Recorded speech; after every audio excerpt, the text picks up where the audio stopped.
Dears, welcome back to silent learning. It's me Rohit. എടാ, 8th-ലും 9th-ലും ഒക്കെ മാത്തമാറ്റിക്സിന്റെ കാര്യത്തിൽ ഒരുപാട് ബുദ്ധിമുട്ട് നേരിട്ടവരാണ് നിങ്ങളുടെ ഭൂരിഭാഗം പേരും, അല്ലെ? എത്ര പഠിച്ചിട്ടും തീരുന്നില്ല. എത്ര പ്രിപ്പയർ ചെയ്തിട്ടും എക്സാം ഹാളിൽ നല്ല രീതിയിൽ പെർഫോം ചെയ്യാൻ പറ്റുന്നില്ല. നല്ല രീതിയിൽ സമയം കിട്ടുന്നില്ല. കാരണം പല ക്വസ്റ്റ്യൻസും അറിയാണ്ടായി പോകുന്നു. ഇനി നല്ല രീതിയിൽ കോൺഫിഡന്റോടെ എക്സാം എഴുതിയിട്ടും റിസൾട്ട് വരുന്ന സമയത്ത് നമ്മൾ പ്രതീക്ഷിച്ച മാർക്ക് കിട്ടുന്നില്ല. അങ്ങനെ ഒരുപാട് പ്രശ്നങ്ങൾ നിങ്ങളിൽ പലരും മാത്സിന്റെ കാര്യത്തിൽ നേരിടുന്നുണ്ടാവും.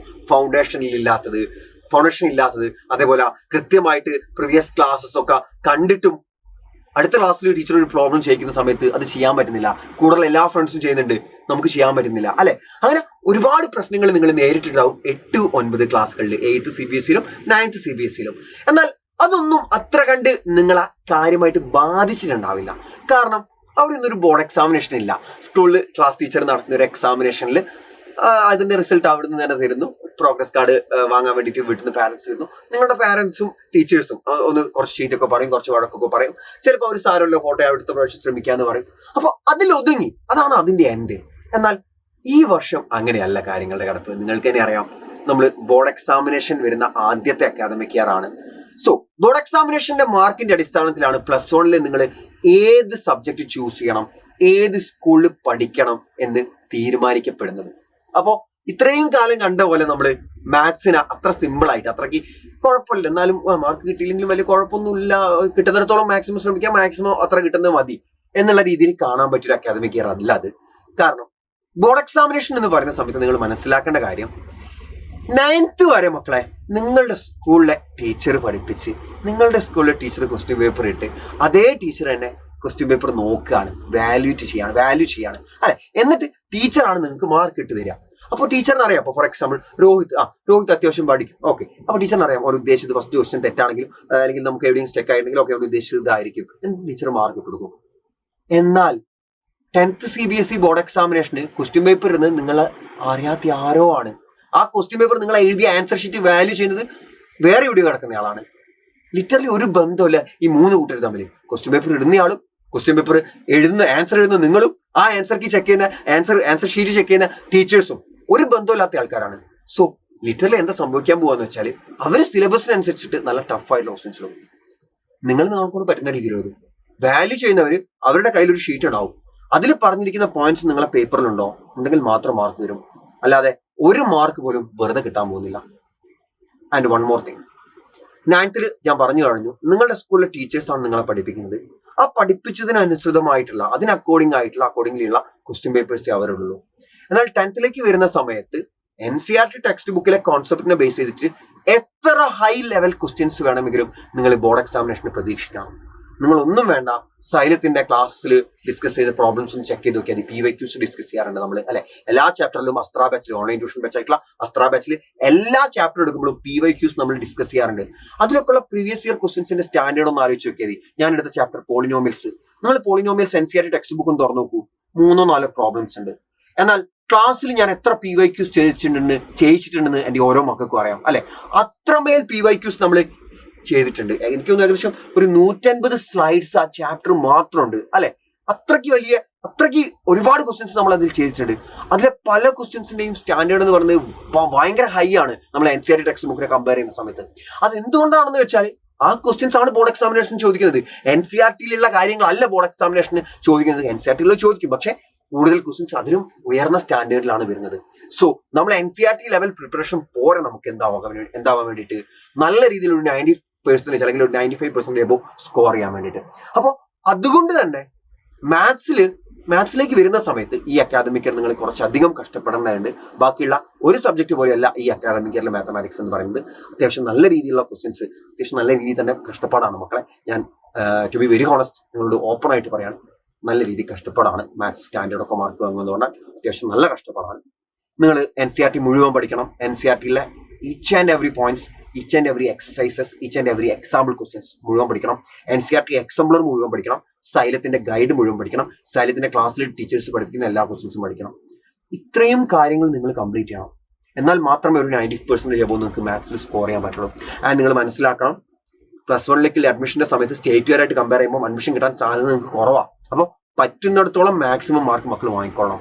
ഓക്കെ അല്ലെ? അപ്പോൾ മാത്സിൽ എങ്ങനെ പഠിക്കണമെന്ന് കൃത്യമായിട്ട് നമുക്കൊരു പ്ലാൻ ഉണ്ടായിരിക്കണം.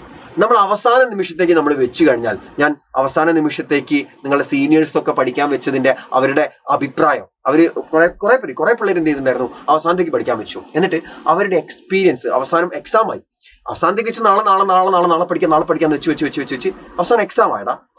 എക്സാം ആയ സമയത്താണ് പലരും മെസ്സേജ് അയക്കുക, സാർ പറ്റുന്നില്ല, ഇത് അവസാനത്തേക്ക് വെച്ച് ആദ്യം പഠിച്ചാതിരുന്നു. അപ്പൊ ഞാൻ എന്ത് ചെയ്തു, ഞാനൊരു പോസ്റ്റ് ഇട്ടു, അവസാന നിമിഷത്തേക്ക് പഠിക്കാൻ വിചാരിച്ചവരുടെ ഒന്ന് നിങ്ങളുടെ ജൂനിയേഴ്സിന് നിങ്ങളുടെ സജഷൻസ് ഒന്ന് റിപ്ലൈ ഇടാൻ പറഞ്ഞിട്ട് അതിൻ്റെ ഒരു വീഡിയോ ഞാൻ ചെയ്തിട്ടുണ്ടായിരുന്നു. ആ വീഡിയോ ഞാൻ കൃത്യമായിട്ട് അവരുടെ കമന്റ്സ് ഇങ്ങനെ സ്ക്രീനിൽ കാണിച്ചിട്ടുണ്ട്.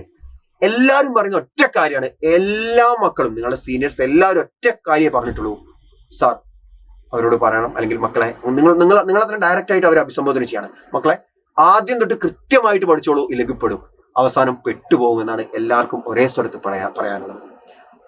നിങ്ങൾ ആലോചിക്കേണ്ട കാര്യം, അവർക്ക് 10 ദിവസം ഉണ്ടായിരുന്നു മാത്തമാറ്റിക്സ് പഠിക്കാൻ. 10 ദിവസം. ഒരു എക്സാമിനേഷൻ കഴിഞ്ഞ് അടുത്ത എക്സാമിനേഷൻ മാത്തമാറ്റിക്സ് ആണ്. ഇൻ ബിറ്റ്വീൻ 10 days ഗ്യാപ്പ് ഉണ്ടായിരുന്നു. എന്നിട്ടാണ് ഈ 10 days 9ാമത്തെ ദിവസമാണ് ഞാൻ ഈ പോസ്റ്റ് ഇട്ടത്. അന്നാണ് അവർ കമന്റ് ചെയ്യുന്നത്. അത്രയും ദിവസത്തെ ഗ്യാപ്പിലാണ് ആ മക്കൾ ഉണ്ടായിരുന്നത്. നിങ്ങൾക്ക് ആകെ ഗ്യാപ്പ് ഉണ്ടാവുക 1 or 2 ദിവസം മാക്സിമം, 2 ദിവസം മാക്സിമം, മിക്കവാറും 1 ദിവസത്തെ ഗ്യാപ്പ് ഉണ്ടാവുള്ളൂ എക്സാംസിന്റെ ഇൻ ബിറ്റ്വീൻ. മനസ്സിലായോ? നിങ്ങൾ വെരി ഫ്യൂ മന്തിൽ നിങ്ങൾ നേരിടാൻ പോകുന്ന ക്രൈസിസ് ഞാൻ നിങ്ങൾക്ക് ആദ്യമേ പറഞ്ഞു തരാണ്. സോ കൃത്യമായിട്ട് ആദ്യം മുതലേ മാത്തമാറ്റിക്സ് പഠിച്ച് മുന്നോട്ട് പോവുക എന്നത് മാത്രമാണ് മക്കളുടെ മുന്നിലുള്ള ഏക വഴി. ഇന്ന് നിങ്ങൾ അത് ചെയ്തിട്ടില്ലെങ്കിൽ നാളെ നിങ്ങൾ അതിന്റെ കോൺസിക്വൻസസ് ഫേസ് ചെയ്യേണ്ടി വരും. നിങ്ങൾക്ക് ഇന്ന് വയ്യ, നിങ്ങൾക്ക് ഇന്ന് മടിയാണ്, നിങ്ങൾക്ക് ഇന്ന് പഠിക്കാൻ പറ്റുന്നില്ല, മൂഡ് കിട്ടുന്നില്ല, പഠിക്കുന്നത് ആലോചിക്കുമ്പോൾ, മാത്സ് പഠിക്കുന്ന ആലോചിക്കുമ്പോൾ തന്നെ പ്രാന്ത് പിടിക്കുന്നത്. യെസ്, ഒബ്വിയസ്ലി ഇതിന്റെ ഒക്കെ റിസൾട്ട് ആയിട്ട്, ഈ പറഞ്ഞ കാര്യങ്ങളുടെ ഒക്കെ റിസൾട്ട് ആയിട്ട് നിങ്ങൾ ചെയ്യാൻ പോകുന്നത് അറിയോ, നിങ്ങൾ ഒളിച്ചോടും. നിങ്ങൾ അതിനൊക്കെ ഒളിച്ചോടും, നിങ്ങൾ ബുക്ക് തുറക്കൂല. അപ്പൊ ആ സ്ട്രെസ്സിലേക്ക് ഒന്നും കിടക്കണ്ട. മാത്സ് മനസ്സിലാവില്ല, ചെയ്തിട്ട് കിട്ടുന്നില്ല, ചെയ്തിട്ടില്ലേ കുഴപ്പമില്ലല്ലോ, ആ സ്ട്രെസ് ഒന്നുമല്ലോ. പക്ഷെ നിങ്ങൾ മനസ്സിലാക്കേണ്ട കാര്യം, നിങ്ങൾ ഒളിച്ചോടുന്ന ഓരോ കാര്യങ്ങളും അതിന്റെ 100 മടങ്ങ് ശക്തിയിൽ നിങ്ങളെ തന്നെ തിരിച്ചാക്രമിക്കും. അത് just A matter of time മാത്രമാണ്. നിങ്ങളെ ഒളിച്ചോട്ടം എന്ന് പറയുന്നത് just A matter of time മാത്രമാണ് മക്കളെ. ഞാൻ നിങ്ങൾക്ക് അനുഭവത്തിൽ നിന്ന് പറയാണ്, just A matter of time. ആ ഒളിച്ചോടുന്ന ഓരോ കാര്യങ്ങളും, നമ്മൾ പേടിക്കുന്ന ഓരോ കാര്യങ്ങളും, പേടിച്ച് നമ്മൾ മാറി നിൽക്കുന്ന ഓരോ കാര്യങ്ങളും 100 മടങ്ങ് ശക്തിയിൽ നമ്മളെ തിരിച്ചാക്രമിക്കും. നമ്മുടെ മുന്നിൽ ആകെയുള്ള വഴി എന്താ അറിയോ, നമുക്ക് എപ്പോ പേടി തോന്നുന്നോ നമ്മൾ അന്നപ്പോ അതിനെ ഫേസ് ചെയ്യാം, അങ്ങോട്ട് ഫേസ് ചെയ്യാം. നിങ്ങൾക്ക് ഒരു ചാപ്റ്റർ ക്വാഡ്രാറ്റിക് ഇക്വേഷൻസ് പഠിക്കാൻ പേടി തോന്നും, ഒന്നുമില്ല, ബുക്ക് ഓപ്പൺ ചെയ്യുക, സൈലത്തിന്റെ ക്ലാസ് ഓപ്പൺ ചെയ്ത് വെക്കുക, ക്ലാസ് കാണുക, ബുക്കിലെ പ്രോബ്ലംസ് സോൾവ് ചെയ്ത് വരിക. ഡൗട്ട് ഉണ്ടാവും, ടീച്ചേഴ്സിനോട് ചോദിക്കുക, ക്ലിയർ ചെയ്യുക. നമ്മൾ ഫേസ് ചെയ്യാം, പേടികൾ നമ്മൾ ഫേസ് ചെയ്യാം.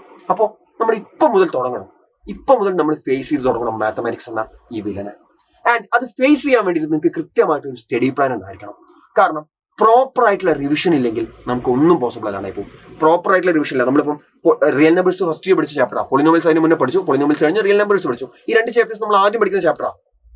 ആ ചാപ്റ്റേഴ്സ് നമ്മൾ പഠിച്ചു കഴിഞ്ഞിട്ട് ഇനി അവസാനത്തെ ചാപ്റ്റർ മാത്രം പഠിച്ചിട്ട് എക്സാമിന് പോയാൽ നമുക്ക് റിയൽ നമ്പേഴ്സും പോളിനോമിയൽസും എന്തെങ്കിലും ഓർമ്മ ഉണ്ടാവുമോ? ഉണ്ടാവില്ല. അപ്പൊ ആദ്യം പഠിച്ച ചാപ്റ്റർ മുതൽ നമ്മൾ റിവൈസ് ചെയ്യാൻ വേണം. അപ്പോൾ അങ്ങനെ എല്ലാ കാര്യങ്ങളും ചെയ്ത് നമുക്ക് മുന്നോട്ട് പോകണമെങ്കിൽ നമുക്ക് കൃത്യമായിട്ടുള്ള ഒരു പ്ലാൻ ആവശ്യമുണ്ട്. ആ പ്ലാൻ ആണ് റോഡ് മാപ്പ്. ക്ലാസ് 10 CBSE മാത്തമാറ്റിക്സിന്റെ റോഡ് മാപ്പ്.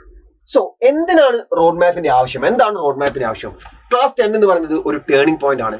പലരും പറയും നിങ്ങളുടെ ലൈഫിൽ ഒരു ടേണിംഗ് പോയിന്റ് ആണ് 10th CBSE അല്ലെങ്കിൽ 10th ക്ലാസ് എന്നൊന്നും ഞാൻ പറയുന്നില്ല എന്നൊക്കെ പലരും പറയും. പക്ഷെ ഞാൻ നിങ്ങളോട് ഒറ്റ കാര്യം പറയാം. 10ാം ക്ലാസ്സിൽ മാർക്ക് കുറഞ്ഞിട്ട് വീടിന്റെ അടുത്ത് നിന്ന് 40 കിലോമീറ്റർ ദൂരെയുള്ള സ്കൂളിൽ +1 അഡ്മിഷൻ കിട്ടിയിട്ട് ദിവസവും 40 80 കിലോമീറ്റർ പോയി വരേണ്ട കുട്ടി പറയൂല 10th ടേണിംഗ് പോയിന്റ് അല്ലാന്ന് പറയൂല. +1 സയൻസ് എടുക്കാൻ അത്രയ്ക്ക് ആഗ്രഹം ഉണ്ടായിട്ട് പക്ഷെ 10ാം ക്ലാസ്സിൽ മാർക്ക് കുറഞ്ഞതിന്റെ പേരിൽ കൊമേഴ്സ് എടുക്കേണ്ടി വന്നേ അല്ലെങ്കിൽ ഹ്യൂമാനിറ്റീസ് എടുക്കേണ്ടി വന്ന ഒരു കുട്ടി ഒരിക്കലും പറയൂല 10th ടേണിംഗ് പോയിന്റ് അല്ലാന്ന്. ഇതൊക്കെ പറയാറിയോ? 10th നല്ല മാർക്ക് വാങ്ങി നല്ല സബ്ജക്റ്റിന്, അവർക്ക് ഇഷ്ടപ്പെട്ട സബ്ജക്റ്റിന്, അവർക്ക് ഇഷ്ടപ്പെട്ട കോഴ്സിന്, അവർക്ക് ഏറ്റവും ഇഷ്ടപ്പെട്ട സ്കൂളുകളിൽ ചേർന്നിട്ട് ഒരു ബുദ്ധിമുട്ടും അറിയാണ്ട് പഠിച്ചവര് പറയും 10th ഒരു ടേണിംഗ് പോയിന്റ് അല്ല എന്ന് പറയും. അവർക്ക് പറയാൻ പറ്റും. പക്ഷെ 10th മാർക്ക് കുറഞ്ഞതിന്റെ പേരിൽ അതിന്റെ ബുദ്ധിമുട്ട് അനുഭവിച്ച ഒരാൾ പോലും നിങ്ങളോട് പറയില്ല 10th ടേണിംഗ് പോയിന്റ് അല്ലാന്ന്. 10th ടേണിംഗ് പോയിന്റ് ആണ്. നിങ്ങളുടെ +1 പഠനം നിങ്ങൾക്ക് ഏറ്റവും ഈസി ആയിട്ടുള്ള സ്കൂൾ, നിങ്ങൾക്ക് ഏറ്റവും പെട്ടെന്ന് എത്താൻ പറ്റുന്നത്, നിങ്ങൾക്ക് ഏറ്റവും ഫേവറേറ്റ് ആയിട്ടുള്ള സ്കൂൾ, നിങ്ങൾക്ക് ഏറ്റവും ഇഷ്ടപ്പെട്ട സബ്ജക്ട് എടുത്ത് പറ്റണമെങ്കിൽ 10th മാർക്ക് വേണം. Simple, as simple as that. അത്ര സിമ്പിൾ ആണ്. ഇത് മറ്റേ റോക്കറ്റ് സയൻസ് ഒന്നുമില്ല, വളരെ സിമ്പിൾ ആണ്. നിങ്ങൾക്ക് ഇഷ്ടപ്പെട്ട കോഴ്സ് എടുക്കണം, നിങ്ങൾക്ക് ഇഷ്ടപ്പെട്ട സ്കൂളിൽ കിട്ടണം, ഏറ്റവും അടുത്തുള്ള സ്കൂളിൽ കിട്ടണം, നല്ല മാർക്ക് വേണം. ഇത്രയും സിമ്പിളാണ്. അതേയുള്ളൂ കാര്യം. സിമ്പിളി അതേയുള്ളൂ കാര്യം. And next one, without A plan, നമുക്ക് കൃത്യമായിട്ടൊരു പ്ലാൻ ഇല്ലെങ്കിൽ നമുക്ക് അവസാന നിമിഷം എവിടുന്ന് തുടങ്ങും, എന്ത് ചെയ്യും, ഒരു ഐഡിയ ഉണ്ടാവില്ല, ഒരു ഐഡിയ ഇല്ലാത്തൊരവസ്ഥയും. ആൻഡ് സിലബസ് തീരൂല, ഇൻകംപ്ലീറ്റ് സിലബസ് തീരൂല. ആൻഡ് ലാസ്റ്റ് മിനിറ്റ് നമ്മൾ സ്ട്രെസ് അടിച്ച്, അതാണ് ഞാൻ പറഞ്ഞേ, നിങ്ങളുടെ സീനിയേഴ്സ് ഏറ്റവും കൂടുതൽ പറഞ്ഞ കാര്യം ഇതാ, അവസാനത്തേക്ക് നീട്ടി വെച്ചിട്ട് ഉള്ള സമയം, ആ അവസാനത്തെ സമയം പഠിക്കാൻ പറ്റില്ല, കാരണം ഇത്രയും ഇല്ലേന്ന് ആലോചിച്ച് സ്ട്രെസ്ഡ് ആവും, പഠിക്കാൻ പറ്റാത്ത അവസ്ഥയാവും. സോ റോഡ് മാപ്പിന്റെ ബെനിഫിറ്റ്സ് എന്താണെന്നപ്പം, എന്താണ് റോഡ് മാപ്സിന്റെ ബെനിഫിറ്റ്സ് എന്ന് പറയുന്നത്? റോഡ് മാപ്പിന്റെ ബെനിഫിറ്റ് എന്ന് പറഞ്ഞാൽ നമുക്ക് കൃത്യമായിട്ടുള്ളൊരു പ്ലാൻ ഉണ്ടെങ്കിൽ, റോഡ് മാപ്പ് എന്ന് പറഞ്ഞാൽ പ്ലാൻ ആണ്, നമുക്ക് കൃത്യമായിട്ടുള്ളൊരു പ്ലാൻ ഉണ്ടെങ്കിൽ നമുക്ക് നമ്മുടെ സിലബസ് കൃത്യസമയത്ത് തീർക്കാൻ പറ്റും. ബാക്കിയുള്ള സമയം നമുക്ക് ഒരുപാട് എക്സാംസ് അറ്റൻഡ് ചെയ്യാം, ഒരുപാട് ക്വസ്റ്റ്യൻ പേപ്പേഴ്സ് വർക്ക്ഔട്ട് ചെയ്ത് നോക്കാൻ പറ്റും, ഒരുപാട് ചാപ്റ്റേഴ്സ് റിവൈസ് ചെയ്യാൻ പറ്റും. അങ്ങനെ ഒരുപാട് അഡ്വാൻറ്റേജ് എന്തിനുണ്ട്, നമ്മളെ റോഡ് മാപ്പ് ഒരു കൃത്യമായിട്ടൊരു പ്ലാനിൽ നമ്മൾ സ്റ്റിക്ക് ഓൺ ചെയ്തിട്ട് കൃത്യമായിട്ട് പ്രിപ്പയർ ചെയ്യുന്നതിന് ഇത്രയ്ക്ക് അഡ്വാൻറ്റേജസ് ഉണ്ട്. സോ സൈലം നിങ്ങൾക്ക് വേണ്ടി മുന്നോട്ട് വെക്കുന്നത്, ഞങ്ങൾ നിങ്ങൾക്ക് വേണ്ടി സജസ്റ്റ് ചെയ്യുന്ന പ്ലാൻ എന്താണെന്ന് നമുക്ക് നോക്കാം മക്കളെ. ഫസ്റ്റ് ഓഫ് ഓൾ മെയ് മാസം, അതായത് ഈ മാസം നമുക്ക് എന്തൊക്കെ പഠിക്കാം? ആദ്യത്തെ 4 ചാപ്റ്റേഴ്സ് നമ്മൾ അങ്ങനെ തീർക്കാം. മെയ് മാസം എന്ന് പറയുന്നത് ഗോൾഡൻ മന്ത് ആണ്, കാരണം നിങ്ങൾക്ക് സ്കൂളില്ല. അപ്പൊ നിങ്ങൾ ആലോചിക്കുക ചാപ്റ്റർ 1ഉം ചാപ്റ്റർ 2 ഒക്കെ നിങ്ങൾ ഓൾറെഡി പഠിച്ചിട്ടുണ്ടാവും. റിയൽ നമ്പേഴ്സും പോളിനോമിയൽസും ഒക്കെ മക്കൾ ഓൾറെഡി പഠിച്ചു, എന്നാലും കുഴപ്പമില്ല. ഇനി ഇതുവരെ പഠിക്കാത്തവരാന്ന് എനിക്ക് കുഴപ്പമില്ല. ഈ മെയ് മാസം നിങ്ങൾക്ക് സ്കൂളൊന്നുമില്ല, മെയ് 20 മുതലൊക്കെയാണ് സ്കൂൾ അധികം സ്റ്റാർട്ട് ചെയ്യുക. അപ്പോൾ അത്രയും ദിവസത്തെ ഗ്യാപ്പ് നിങ്ങൾക്ക് കിട്ടുന്നുണ്ട്. നിങ്ങൾക്ക് ഈസി ആയിട്ട് ആദ്യത്തെ 4 ചാപ്റ്റേഴ്സ് പഠിച്ചെടുക്കാൻ പറ്റും. മാത്തമാറ്റിക്സിൽ ആദ്യത്തെ 4 ചാപ്റ്റേഴ്സ് നിങ്ങൾ ഓൾറെഡി 1, 2, 3 ചാപ്റ്റേഴ്സ് ഒക്കെ പഠിച്ചു തീർന്നിട്ടുണ്ടാവും. എനിക്കറിയാം, അസ്ട്രാ ബാച്ചിലെ മക്കളാണെങ്കിൽ 1, 2, 3 ഒക്കെ എപ്പോഴോ പഠിച്ചു തീർത്തിട്ടുണ്ടാവും. കാരണം പോളിനോമിയൽസ് ഒക്കെ കഴിഞ്ഞിട്ട് ഏതോ കാലമായി, റിയൽ നമ്പേഴ്സ് കഴിഞ്ഞിട്ട് ഏതോ കാലമായി. ഇപ്പോൾ ക്വാഡ്രാറ്റിക് എങ്ങനെയാണ് അവിടെ റണ്ണിങ് അല്ലെ, പേഴ്സ് ഓഫ് ലീനിയർ ഇക്വേഷൻസ് കഴിഞ്ഞിട്ട് എത്രയോ കാലമായി. അപ്പോൾ നിങ്ങൾ ഓൾറെഡി കുറെ ചാപ്റ്റർ പഠിച്ചിട്ടുണ്ടാവും. ഇനി ഒന്നും പഠിക്കാത്തവരാണെങ്കിലും പേടിക്കണ്ട. മെയ് മാസം നിങ്ങൾ ഫോക്കസ് ചെയ്യേണ്ടത് 1st, 2nd, 3rd, 4th chapters complete ചെയ്യാനാണ്.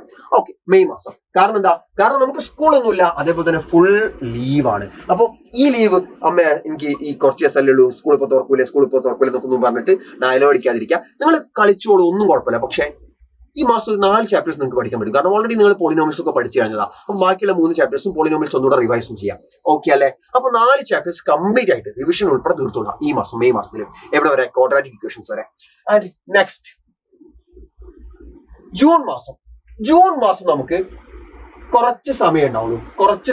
കാരണം സ്കൂൾ ഓപ്പൺ ചെയ്യാണ്. സ്കൂൾ ഓപ്പൺ ചെയ്ത പടി തന്നെ നിങ്ങൾക്ക് കുറെ എക്സാംസും കാര്യങ്ങളും, കുറെ എന്താ പറയാ, സ്കൂളിലേക്കുള്ള കുറെ വർക്കുകളും കാര്യങ്ങളും ഒക്കെ ചെയ്യേണ്ടി വരും. അതുകൊണ്ട് തന്നെ ജൂൺ മാസം നമ്മൾ 5ാമത്തെ ചാപ്റ്ററും 6ാമത്തെ ചാപ്റ്ററും മാത്രം കവർ ചെയ്യുക. അരിത്മെറ്റിക് പ്രോഗ്രഷനും ട്രയാങ്കിൾസും മാത്രം, 5ാമത്തെ 6ാമത്തെ ചാപ്റ്റേഴ്സ് മാത്രം നമ്മൾ എന്ത് കവർ ചെയ്യുന്നു?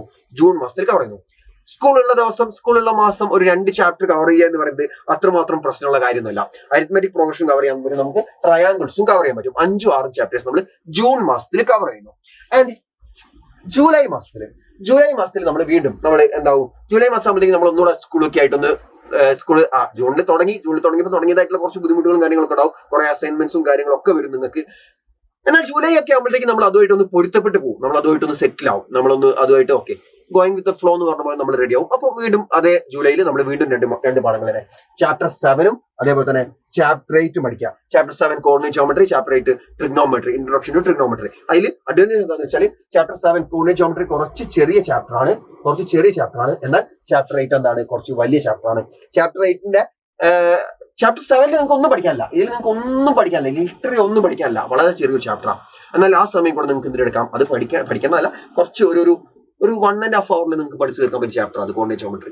ബാക്കിയുള്ള സമയം നിങ്ങൾ മാക്സിമം ചാപ്റ്റർ 8 കൊടുക്കുക. കാരണം എന്താ വെച്ചാൽ ഇൻട്രൊഡക്ഷൻ ടു ട്രിഗ്നോമെട്രി അഥവാ ചാപ്റ്റർ 8 എന്ന് പറയുന്നത് നിങ്ങൾക്ക് കംപ്ലീറ്റ്ലി പുതിയ കോൺസെപ്റ്റ് ആണ്. ആൻഡ് നല്ലപോലെ പ്രാക്ടീസ് ചെയ്യണം. ഒരുപാട് ക്വസ്റ്റ്യൻസ് ഉണ്ട് ടെക്സ്റ്റ് ബുക്കിൽ എല്ലാ ക്വസ്റ്റ്യൻസും പ്രാക്ടീസ് ചെയ്യണം. വൺ മോർ തിങ്, അസ്ട്രാ ബാച്ചിൽ NCERT ടെക്സ്റ്റ് ബുക്കിന്റെ complete solution, introduction to trigonometry എന്ന 10th ഏറ്റവും വലിയ one of the biggest chapter ആയിട്ടുള്ള ഇൻട്രൊഡക്ഷൻ ടു ട്രിഗ്നോമെട്രി, അല്ലെങ്കിൽ one of the toughest chapter ആയിട്ടുള്ള ഇൻട്രൊഡക്ഷൻ ടു ട്രിഗ്നോമെട്രിയുടെ കംപ്ലീറ്റ് വീഡിയോസ്, എല്ലാ എക്സാമ്പിൾ ക്വസ്റ്റ്യൻസും സോൾവ് ചെയ്ത്, എല്ലാ എക്സസൈസ് ക്വസ്റ്റ്യൻസും സോൾവ് ചെയ്ത് അസ്ട്രാ ബാച്ചിൽ പേളിൽ ഞാൻ റെക്കോർഡ് ചെയ്ത് വെച്ചിട്ടുണ്ട്. ആ വീഡിയോസ് നിങ്ങൾക്ക് കാണാവുന്നതാണ്.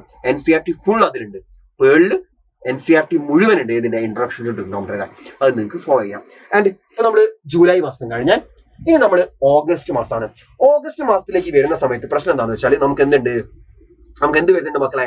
ഓഗസ്റ്റ് മാസം ഓൺ എക്സാം ഉണ്ടാവും. പല സ്കൂളുകളിലും ഓൺ എക്സാം ഉണ്ടാവും. അപ്പൊ ഓൺ എക്സാം ഉള്ള സമയത്ത് നമുക്ക് ഒരുപാട് ചാപ്റ്റേഴ്സ് അങ്ങനെ പഠിച്ചെടുക്കുക എന്ന് പറഞ്ഞാൽ അത്രമേൽ ഈസി അല്ല. കാരണം നമുക്ക് എക്സാമിന് എല്ലാ സബ്ജക്റ്റും പഠിക്കാനുണ്ടാവും. ഫിസിക്സ് ഉണ്ടാവും, കെമിസ്ട്രി ഉണ്ടാവും, ബയോളജി ഉണ്ടാവും, സോഷ്യൽ സ്റ്റഡീസ് ഉണ്ടാവും, ഇംഗ്ലീഷ് ഉണ്ടാവും, സെക്കൻഡ് ലാംഗ്വേജ് ഉണ്ടാവും, അങ്ങനെ ഒരുപാട് കാര്യങ്ങൾ പഠിക്കാനുണ്ടാവും. അപ്പൊ ആ കൂട്ടത്തിൽ നമുക്ക് കുറെ 2-3 മാത്സിന്റെ ചാപ്റ്റർ ഒന്നും പഠിക്കാൻ പറ്റില്ല. അതുകൊണ്ട് ഓഗസ്റ്റ് മാസം നിങ്ങൾ പുതിയതായിട്ട് പഠിക്കേണ്ടത് ഒരൊറ്റ ചാപ്റ്റർ. ഏതാ chapter? Chapter 9 application of trigonometry പഠിക്കാം. ഇൻട്രൊഡക്ഷൻ ടു ട്രിഗ്നോമെട്രിയുടെ കണ്ടിന്യൂഷൻ ആയിട്ട്, അതായത് 8th ചാപ്റ്ററിന്റെ കണ്ടിന്യൂഷൻ ആയിട്ട് വരുന്ന ചാപ്റ്ററാണ് 9th chapter application of trigonometry. അത്യാവശ്യം 5 മാർക്കിനൊക്കെ ക്വസ്റ്റ്യൻസ് ചോദിക്കുന്ന, 5 മാർക്കിനൊക്കെ സ്ഥിരമായിട്ട് ക്വസ്റ്റ്യൻ ചോദിക്കുന്ന ഒരു ചാപ്റ്റർ ആണ്. ആൻഡ് പക്ഷേ ഈസിയാണ്, നിങ്ങളൊന്ന് മനസ്സിലാക്കി പഠിച്ചു കഴിഞ്ഞാൽ ഈസിയാണ്. അല്ലെങ്കിൽ കുറച്ച് ബുദ്ധിമുട്ടും. ടീച്ചേഴ്സ് ക്ലാസ്സിൽ എടുക്കുന്ന സമയത്ത് അത്യാവശ്യം നല്ലോണം ശ്രദ്ധിക്കേണ്ട ഒരു ചാപ്റ്റർ ആണ് കേട്ടോ. ഫിഗർ ഒക്കെ വരയ്ക്കുന്നത് നല്ലോണം ശ്രദ്ധിക്കാം, മനസ്സിലാക്കാം. ഓക്കെ, ക്വസ്റ്റ്യൻ കണ്ടു കഴിഞ്ഞാൽ അതിൽ എങ്ങനെ ഫിഗർ വരയ്ക്കണം എന്നൊക്കെ കൃത്യമായിട്ട് മനസ്സിലാക്കി പഠിക്കേണ്ട ഒരു ചാപ്റ്റർ ആണ്. ഓക്കെ, അപ്പോൾ ഓണം എക്സാം ആയതുകൊണ്ട് തന്നെ ഓഗസ്റ്റിൽ നമ്മൾ ഒരൊറ്റ ചാപ്റ്ററെ കവർ ചെയ്യുന്നുള്ളൂ, ഒറ്റ ചാപ്റ്റർ. എന്നാൽ സെപ്റ്റംബറിലേക്ക് വരുന്ന സമയത്ത് നമ്മൾ എക്സാം ഒക്കെ കഴിഞ്ഞു, നമ്മൾ ബാക്ക് ടു ട്രാക്ക് ആയി, നമ്മൾ ട്രാക്കിൽ തിരിച്ചു കയറി. നമ്മൾ 10ാമത്തെയും 11ാമത്തെയും ചാപ്റ്റേഴ്സ് കവർ ചെയ്യാണ്. സർക്കിൾസും അതേപോലെ തന്നെ ഏരിയാസ് റിലേറ്റഡ് ടു സർക്കിൾസും ഏരിയാസ് റിലേറ്റഡ് ടു സർക്കിൾസും നമ്മൾ കവർ ചെയ്യും. ഏത്? സെപ്റ്റംബർ മാസം. നെക്സ്റ്റ് മന്ത് ഒക്ടോബർ മാസം നമ്മൾ 12ാമത്തെ ചാപ്റ്ററും 13ാമത്തെ ചാപ്റ്ററും കവർ ചെയ്യും. സർഫസ് ഏരിയാസ് ആൻഡ് വോളിയംസും അതുപോലെ തന്നെ സ്റ്റാറ്റിസ്റ്റിക്സും. ഈ 2 ചാപ്റ്റേഴ്സ് നമ്മൾ ഏത് മാസം കവർ ചെയ്യും? ഒക്ടോബർ മാസം നമ്മൾ കവർ ചെയ്യും. And the next month November മാസം നമ്മൾ 14th ചാപ്റ്റർ ആയിട്ടുള്ള പ്രോബബിലിറ്റി മാത്രം കവർ ചെയ്യും. പ്രോബബിലിറ്റി എന്ന് പറയുന്നത് 8th സ്റ്റാൻഡേർഡിലെ ഡാറ്റ ഹാൻഡ്ലിംഗ് എന്ന ചാപ്റ്ററിന്റെ കണ്ടിന്യൂഷൻ ആയിട്ട് വരുന്ന ചാപ്റ്റർ ആണ്. നമുക്ക് വേണമെന്നുണ്ടെങ്കിൽ 8th CBSE ഡാറ്റ ഹാൻഡ്ലിംഗ് ഒന്ന് പഠിക്കാം, പക്ഷെ അതിന്റെ ആവശ്യമൊന്നും ആക്ച്വലി വരുന്നില്ല. നിങ്ങൾക്ക് പ്രോബബിലിറ്റിയിലേക്ക് തന്നെ ഡയറക്റ്റ് ആയിട്ട് കിടക്കാം. അത്രയും സിമ്പിൾ ആയിട്ടുള്ള ചാപ്റ്റർ ആണ്. ഡാറ്റ ഹാൻഡ്ലിംഗിന്റെ കണ്ടിന്യൂഷൻ ആണെങ്കിൽ പോലും വളരെ സിമ്പിൾ ആയിട്ട് ഒരു ചാപ്റ്റർ ആണ്. നിങ്ങൾക്ക് 10th ആ ഒരു NCERT ടെക്സ്റ്റ് ബുക്ക് വെച്ചിട്ട് തന്നെ പഠിക്കാൻ പറ്റും. പക്ഷെ എക്സാമിന് ചോദിക്കുന്ന ക്വസ്റ്റ്യൻസ് നല്ല കിട്ടുന്ന ക്വസ്റ്റ്യൻസ് ആണ്. NCERT ടെക്സ്റ്റ് ബുക്കിൽ വളരെ സിമ്പിൾ ക്വസ്റ്റ്യൻസ് ആണ്. പക്ഷെ PYQs ഒക്കെ എക്സാമിന് ചോദിക്കുന്ന ക്വസ്റ്റ്യൻസ് നല്ല കിടിലൻ ക്വസ്റ്റ്യൻസ് ആണ്, നിങ്ങളെ കിളി പോകുന്ന ക്വസ്റ്റ്യൻസ് ആണ്. അപ്പോൾ മാക്സിമം PYQസും ചെയ്ത് പഠിക്കണം. അപ്പോൾ നവംബറോടെ നമ്മൾ ലാസ്റ്റ് ചാപ്റ്റർ ഫിനിഷ് ചെയ്തു. നിങ്ങൾ മനസ്സിലാക്കേണ്ടത് നവംബറിൽ ഒറ്റ ചാപ്റ്റർ നിങ്ങൾക്ക് പഠിക്കാനുള്ളൂ. ഈ പ്ലാൻ നിങ്ങൾ ഫോളോ ചെയ്യുകയാണെങ്കിൽ നവംബർ മാസം ഒരൊറ്റ ചാപ്റ്റർ, ഒരു മാസം കൊണ്ട് ഒരൊറ്റ ചാപ്റ്റർ പഠിച്ചെടുക്കാം. അതുകൊണ്ട് സിലബസ് തീർന്നു. നവംബറിൽ സിലബസ് തീർന്നു. നിങ്ങൾ ആലോചിച്ച് നോക്ക്, നവംബറിൽ സിലബസ് തീർന്നു, കംപ്ലീറ്റ് നമ്മൾ പഠിച്ചെടുത്തു. ആൻഡ് ഡിസംബർ മാസം മുതൽ ഫുൾ റിവിഷൻ നമ്മൾ നവംബറിൽ നമ്മൾ എന്ത് ചെയ്തു? സിലബസ് കംപ്ലീറ്റ് ചെയ്തു. ഡിസംബർ മുതൽ നമ്മൾ ഫുൾ റിവിഷൻ ചെയ്യുന്നു. കുറെ practice paper, question papers practice ചെയ്യുന്നു. കുറെ previous year question papers download ചെയ്യുന്നു. മാക്സിമം അതൊക്കെ ഒരു 3 hour ടൈം ടേബിൾ വെച്ച്, ഒരു 3 hour ടൈം വെച്ചിട്ട് ഒരു എക്സാം എഴുതുന്ന പോലെ തന്നെ ഒരു മോക്ക് ടെസ്റ്റിന്റെ ഒരു കൃത്യമായിട്ട് മോക്ക് ടെസ്റ്റ് അറ്റൻഡ് ചെയ്യുക. നിങ്ങൾ ജസ്റ്റ് ക്വസ്റ്റ്യൻ പേപ്പേഴ്സ് ഡൗൺലോഡ് ചെയ്യുക, 3 hour ടൈമർ അവിടെ വെക്കുക, എന്നിട്ട് എക്സാം എഴുതി വെക്കുക. തീരുന്നുണ്ടോ, 80 മാർക്സിന്റെ ക്വസ്റ്റ്യൻ പേപ്പർ തീരുന്നുണ്ടോ, എഴുതി തീരുന്നുണ്ടോ നോക്കുക. അങ്ങനെ മാക്സിമം പേപ്പർ പ്രാക്ടീസ് ചെയ്യുക. അതേപോലെ തന്നെ നമുക്ക് ഒരുപാട് വീക്ക് ആയിട്ടുള്ള ഏരിയാസ് ഉണ്ടാവും. നമ്മൾ നവംബറിൽ സിലബസ് തീർത്തല്ലോ, നമ്മൾ ഫുള്ള് പഠിച്ചു തീർന്നു. അപ്പോൾ നമുക്ക് മനസ്സിലായിട്ടുണ്ടാവും നമുക്ക് ഏതൊക്കെ ചാപ്റ്റർ ആണ് ബുദ്ധിമുട്ട്, ഏതൊക്കെയാണ് നമുക്ക് കൂടുതൽ ശ്രദ്ധിക്കേണ്ടത്, മാർക്ക് കിട്ടാതെ ഏതൊക്കെയാണ്. നിങ്ങൾ ചുമ്മാ ടെസ്റ്റ് ഞാൻ പറഞ്ഞേ previous year question papers download ചെയ്ത് 3 hours ടൈം സെറ്റ് വെച്ച് കൃത്യമായിട്ട് എങ്ങനെയാണോ ബോർഡ് എക്സാമിനേഷൻ ചെയ്ത് അതുപോലെ ഒന്ന് അറ്റൻഡ് ചെയ്ത് നോക്കുക. എന്നിട്ട് 3 hours കിട്ടിയ പേപ്പർ നിങ്ങൾ സെൽഫ് ഇവാലുവേറ്റ് ചെയ്ത് നോക്കുക. നിങ്ങളെ വീക്ക് ഏരിയാസ് നിങ്ങൾക്ക് കൃത്യമായിട്ട് മനസ്സിലാവും. അതൊക്കെ കൃത്യമായിട്ട് എന്ത് ചെയ്യുക? സ്ട്രെങ്തൻ ചെയ്യുക. വീക്ക് ഏരിയാസ് ഒക്കെ കൃത്യമായിട്ട് ഐഡന്റിഫൈ ചെയ്ത് സ്ട്രെങ്തൻ ചെയ്യുക.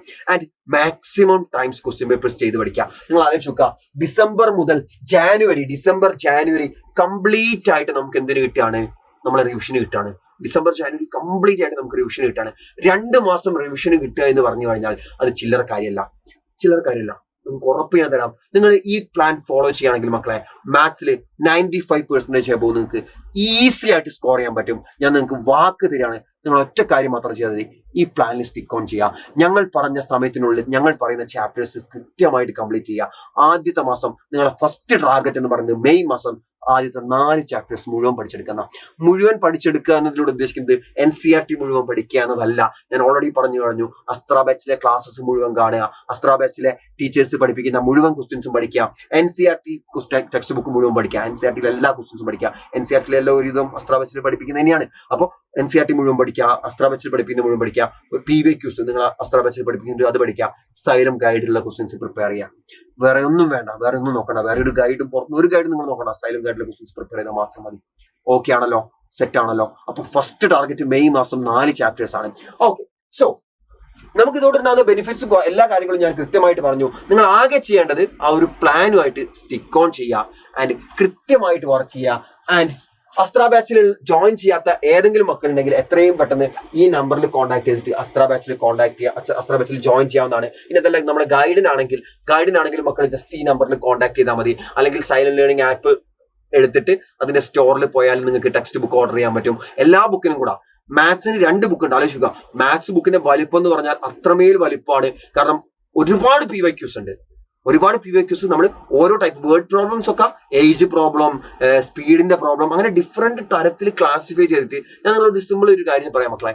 അഫ്നാസ് സാർ ഉറങ്ങാണ്ടിരുന്നുണ്ടാക്കിയ ഗൈഡാണ്. അഫ്നാസ് സാർ ഉണ്ടാക്കിയ ഗൈഡാണ് മാത്തമാറ്റിക്സിന്റെ ഗൈഡ്. സാർ ലിറ്ററലി ഉറങ്ങിയിട്ടില്ല. കഴിഞ്ഞ നവംബർ മുതലോ കഴിഞ്ഞ സെപ്റ്റംബർ മുതലോ സാർ ഉറങ്ങാണ്ടിരുന്ന ഗൈഡാണ് ഞാൻ കണ്ടിട്ടുണ്ട്. ഞങ്ങൾ ഇവിടെ ക്ലാസ് എടുത്ത് 11 മണിക്ക് രാത്രി 11 മണിക്ക് സ്റ്റുഡിയോ തുടങ്ങി പോകുമ്പോൾ സാർ അവിടെ 11 മണിക്ക് ഇരുന്നിട്ട് ഗൈഡിന്റെ കാര്യങ്ങൾ ഉണ്ടാക്കുന്ന വീട്ടിലൊക്കെ ഞാൻ കണ്ടിട്ടുണ്ട്. അപ്പൊ അത്രമേൽ ആള് എഫേർട്ട് ഇട്ടിട്ട് അത്രമേൽ ക്വസ്റ്റ്യൻസ് കംപ്ലീറ്റ് മാക്സിമം ക്വസ്റ്റ്യൻസ് ഉൾപ്പെടുത്തിയിട്ട് മാക്സിമം നല്ല രീതിക്ക് ഉണ്ടാക്കിയിട്ടുള്ള ഗൈഡാണ്.